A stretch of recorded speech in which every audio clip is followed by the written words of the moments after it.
My wife spent our anniversary savings on a luxury handbag party for her elite friends. She said, it's not like you'd know fashion anyway. Then her best friend sent me a receipt screenshot. Now she's hiding from everyone in town. You used everything in the Italy account? I asked, holding back the shake in my voice. Priscilla didn't even look away from her phone. Relax, it's not like we were booking flights this week. I blinked. We saved for 2 years. That was our dream trip. She rolled her eyes. It was my dream trip.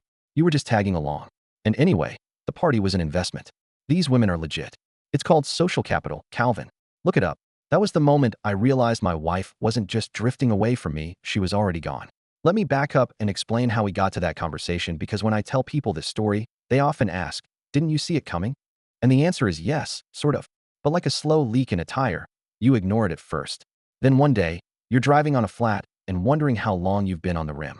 I'm Calvin, 47, a dentist from Charlotte, North Carolina. I run a modest but successful private practice. For most of my adult life, I thought I was living a pretty average suburban dream. Stable income, quiet neighborhood, dog in the backyard, wife who took care of the home front. Priscilla, 41, was always a little bougie, but nothing outrageous, at least not in the beginning. We've been married for 12 years. And for the most part, it was solid. We had our routines. Sundays were lasagna nights, Friday evenings for takeout and crime documentaries. We were planning something special for our 10th anniversary. Priscilla had always wanted to see Italy, Florence, Tuscany, Venice. I promised her I'd take her there. So I started saving. Quietly and consistently. Every month I set aside what I could from bonuses, insurance write-backs, side consults. We were clear about it, it was a shared dream. She even used to send me hotel links or Instagram posts of couples in vineyards with captions like, us soon to hearts. That dream never made it to a boarding pass. About 5 months before our anniversary, things started to feel different. Nothing explosive, just off. Priscilla wasn't around as much in the evenings. She started getting invitations to events, pop-ups, and brunches that weren't really your thing, Cal. I figured it was a hobby phase. People go through those. Then names started popping up. Marin, Celeste, Brielle, names I'd never heard before. They weren't from her old book club or Pilates class. She was dressing differently, too trendier, more high fashion. New bags appeared in the closet without explanation, despite us both agreeing to slow spending until after the trip. When I gently brought it up once, she brushed me off, said I didn't understand the world she was evolving into. All right, I thought. Midlife reinvention. Let her have it. I still trusted her. That was my mistake. One Tuesday evening, about a week before our anniversary, I came home early from work. I had canceled my last appointment due to a no-show. As I pulled into the driveway, I noticed more cars than usual out front, luxury cars, some I recognized from dealership ads. I walked into the house and nearly tripped over a branded tote bag on the floor. The living room was transformed. Velvet ropes, display tables with handbags arranged like museum pieces, ambient lighting, champagne flutes on every surface. It looked like a boutique, not a home. Priscilla came downstairs wearing a silky robe and stilettos like she was hosting Fashion Week. Oh, you're home early, she said, startled. What is this? I asked, gesturing to the room. She waved her hand. Just a little handbag pop-up. Marin's brand is blowing up. It's a great networking opportunity. Here? In our house. Where else, Calvin? I don't exactly have a storefront. I nodded, numb. Did you pay for all this? Her eyes flicked away for a half second. Don't worry about it. I didn't press her that night. I should have. But I was trying not to be the overreacting husband. I went to bed with a tightness in my chest. The next morning, I checked the Italy trip savings account, the one we've been building for over 2 years. The balance was $163.27. I refreshed the screen 3 times. Same result. That's when I realized she didn't just dip into the funds. She drained them. I went down to the kitchen. She was pouring herself coffee, acting like it was any other morning. You used all of it? I asked, voice low. For the party, yes, she said, almost bored. It wasn't just a party, though. It's going to open doors. Those women have reached. I just stared at her. She finally looked up from her mug. It's not like you'd know fashion anyway. That comment, it wasn't just dismissive. It was cruel. She didn't even try to justify what she did. She felt entitled to it. Like I was the silly one for being upset. I walked away. I didn't say another word. Just went to work in a daze. 2 days later, I was finishing up a root canal when I got a message on my phone. It was from a woman named Alina. I recognized the name, Priscilla's best friend back in the day. They'd drifted apart recently. The message read, Hey Calvin, I debated whether to send this, but I think you need to know. There was a screenshot attached. A breakdown of all the expenses from the handbag party. $4,500 catering. $3,200 luxury rentals. $6,800 for the handbags themselves, most of them gifted to guests. $1,200 social media promo. Another $3,000 in stylist fees, whatever that meant. Total, $19,874. I couldn't feel my hands. I stared at the number until the receptionist asked if I was okay. I wasn't. I left work early and drove home. Priscilla was lounging on the couch, scrolling through TikTok like nothing had happened. I showed her the screenshot. She froze. Her mouth opened, then closed. Her fingers twitched like she was still holding her phone.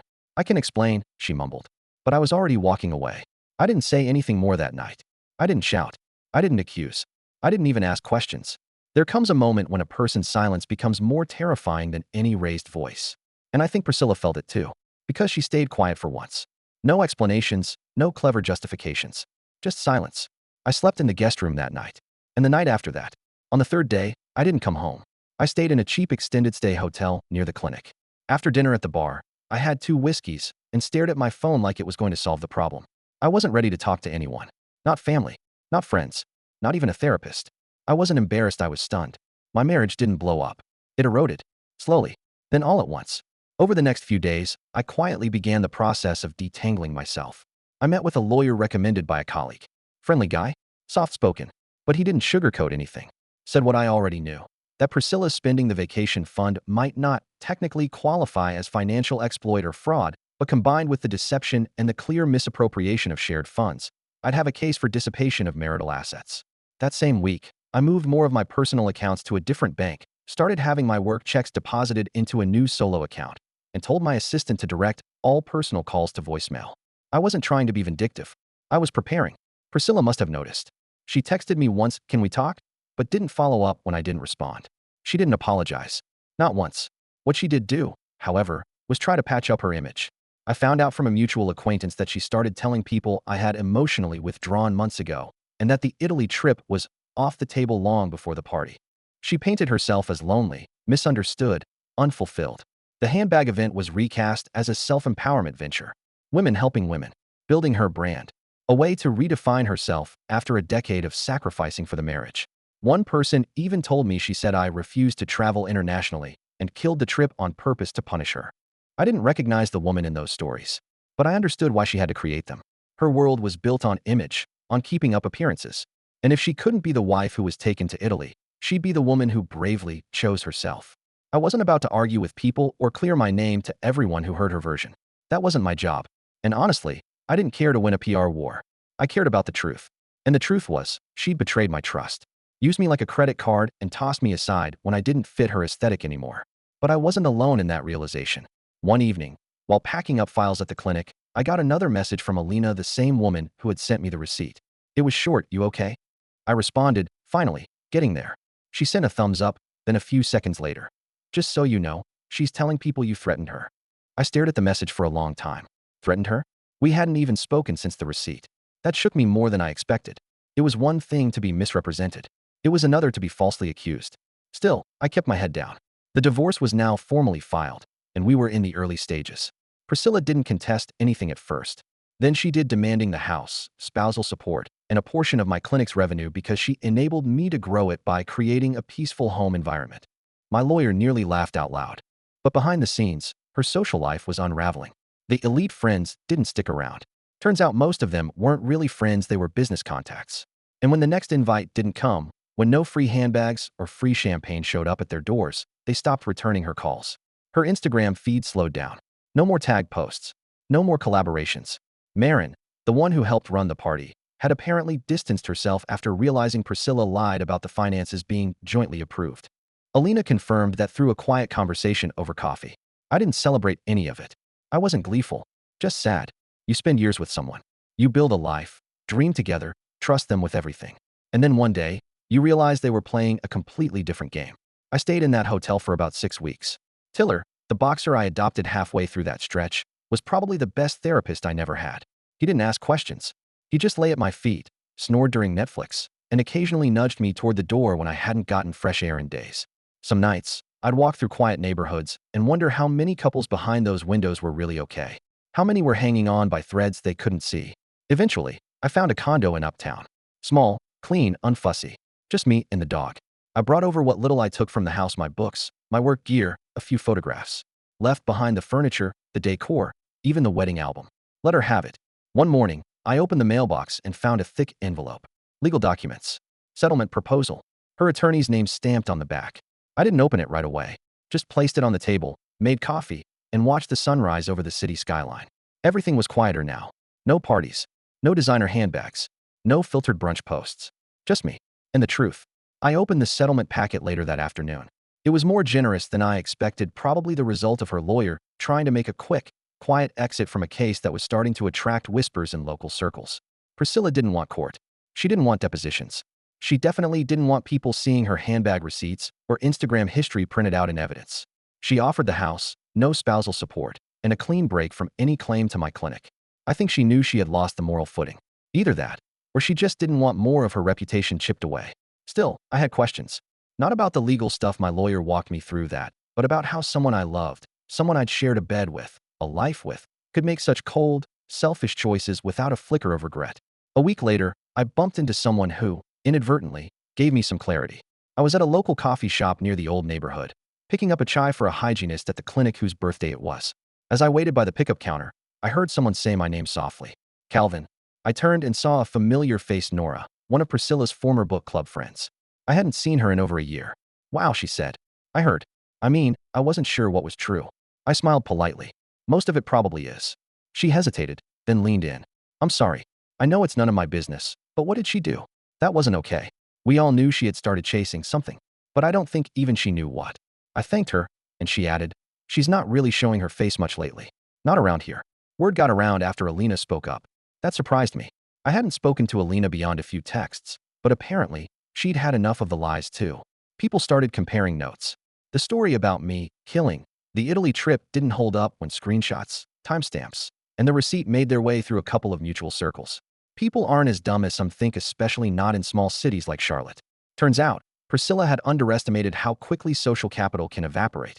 When your brand is built on image, and that image fractures, the whole thing crumbles fast. I'd be lying if I said there wasn't some satisfaction in seeing the truth come to light, but I wasn't dancing on the ashes. It all just made me feel older, tired. Around that time, I started seeing a therapist. Not for grief, exactly, but for clarity. She was an older woman named Dr. Lang. No nonsense, but kind. She said something in our second session that stuck with me. People don't change all at once. They become themselves more deeply. Your wife didn't suddenly turn into someone else, she just leaned into what she was already becoming. That haunted me. Because looking back, the signs were there.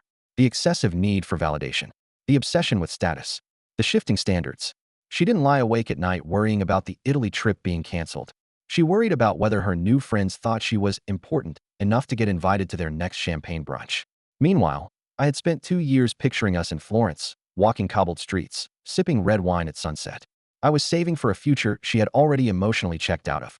A few weeks after the settlement offer, I ran into Alina for the first time. It wasn't planned.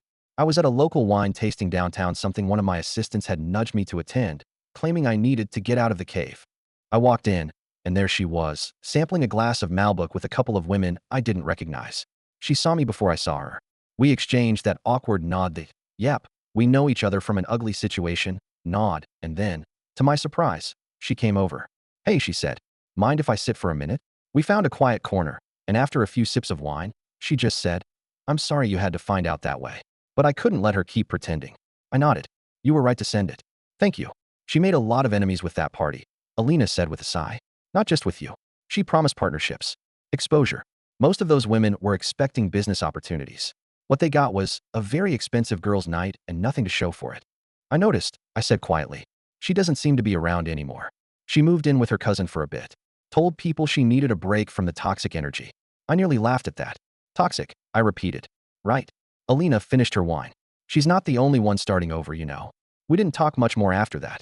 Just a brief goodbye and a shared moment of understanding between two people who had both been burned in different ways by the same fire.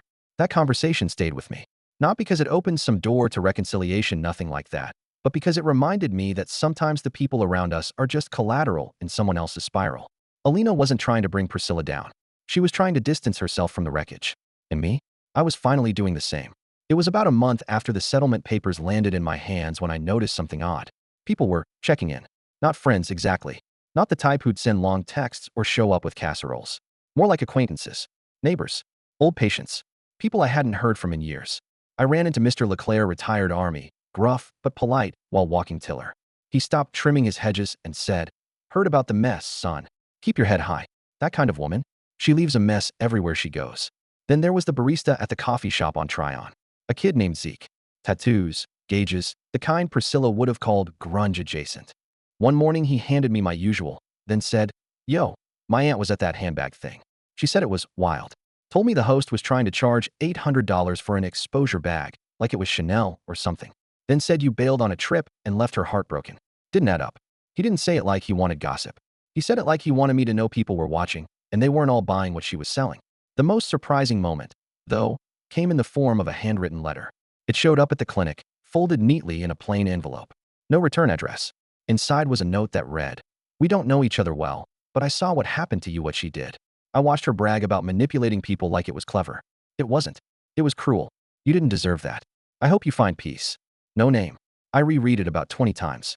Somewhere out there, a stranger had witnessed the unraveling and decided to say something. That letter didn't heal me, but it reminded me that character leaves a trail. You can run from a marriage, but you can't run from who you really are not for long. Priscilla hadn't contacted me since the settlement. Not a text, not a call, not a half-baked apology through a friend. But she was still out there, somewhere. Her Instagram went quiet. Last post was a photo of her smiling in front of a mirror, hashtagged #self-love and #new energy. A soft caption about choosing herself and letting go of things that no longer served her. Someone forwarded it to me. I didn't react. I'd let go too, just without the need for hashtags. But what she couldn't control was how small towns with big social scenes react when their golden girl stumbles. Because by mid-spring, people had turned. Not aggressively, not dramatically, but gradually. She stopped getting invites. The luxury brand collabs she wanted didn't materialize. Word got around that her party was financed on what amounted to marital fraud, and that her best friend had cut ties over it. One person told me she tried to hold another event, handbags and mimosas, but only 3 people showed up. One of them was a no-show who left her RSVP on scene. I didn't gloat. I just pictured her sitting at a rented event space, sipping warm champagne, waiting for an audience that never came. I was rebuilding slowly. The condo began to feel more like home. Tiller had claimed the couch. My living room smelled like sandalwood instead of her jasmine diffusers. I started going to the farmer's market again.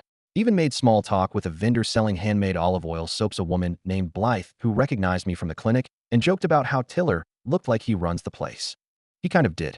One Saturday, I visited an open mic night that one of my dental assistants was performing in.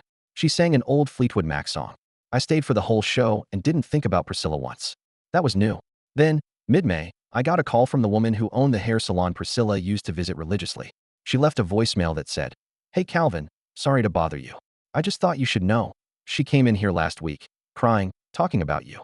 Something about how she made a mistake, and now she's being iced out by people she helped. Said you never loved her, and she was always just decor in your life. But honestly, I think she's just trying to spin a new sob story.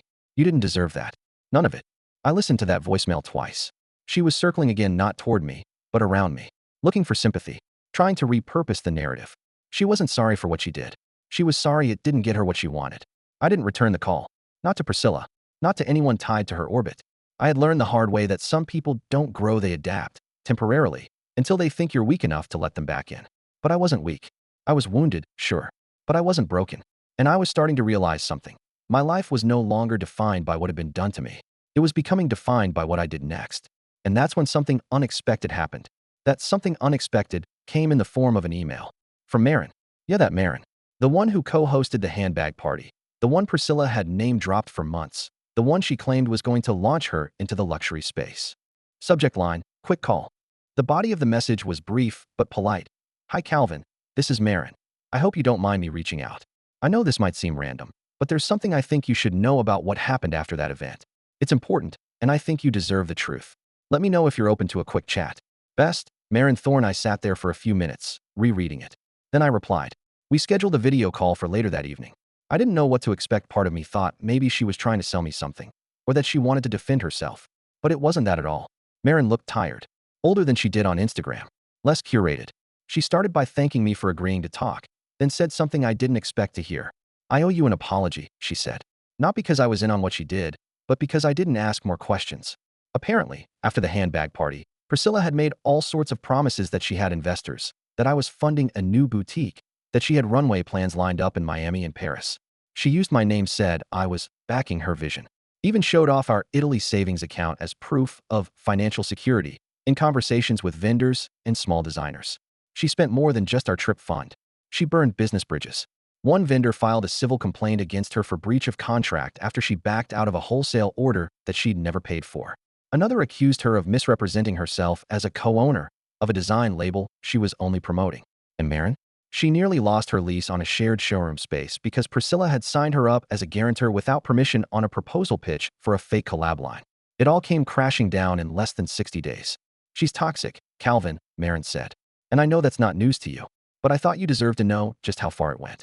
I'm testifying in the vendor complaint, and I'm willing to put in writing that she misused your name and finances if you need it for your case.